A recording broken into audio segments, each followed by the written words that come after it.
So this video is listed under average value, but we're really going to look at the mean value theorem for integrals first.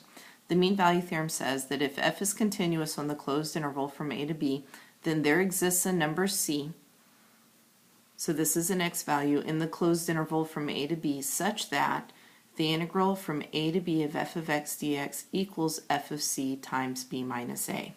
Well, the way you're going to look at this is say, this we know is the area, and you're integrating from a to b. So this b minus a is the width. And if we look at this in terms of one rectangle, that means that f of c has to be the height.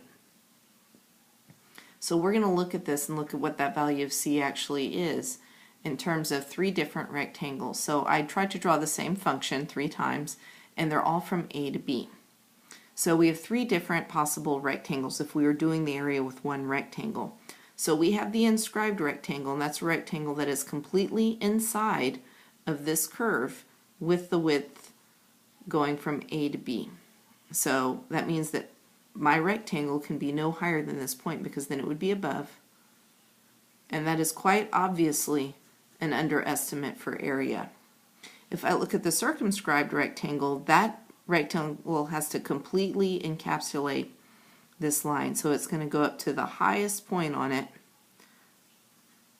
over and down, and that is quite clearly an overestimate for the area under the curve.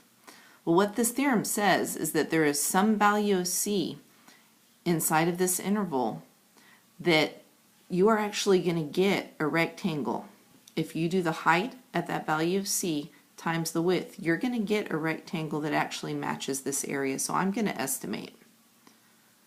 And I'm going to say that an actual rectangle that matches the area might look something like this. I have some area underneath that's not included, outside that's not included. But let's say that the area of this rectangle right here matches the area under the curve. Well then, if you look at these points right here, that could be a c value. We'll call it c sub 1. This one could be a c sub 2. And this point right here could be a c sub 3. Now if I evaluate the function at any of these, I get the same actual height, the f of c. So this height right here would be f of c. So if you look at the area of the rectangle, this side is b minus a. This side is f of c. Base times height equals area.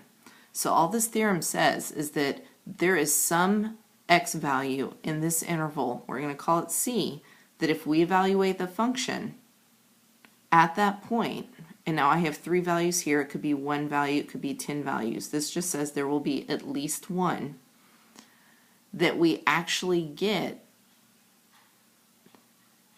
the area that is the same thing as the area under the curve. So this area again represents the area under f of x. And they're saying that there is some c value that exists, so that if we actually evaluate the function, we get the height, that if we multiply it by the width, we get that area. And that's the mean value theorem for rectangles. I'm sorry, for integrals.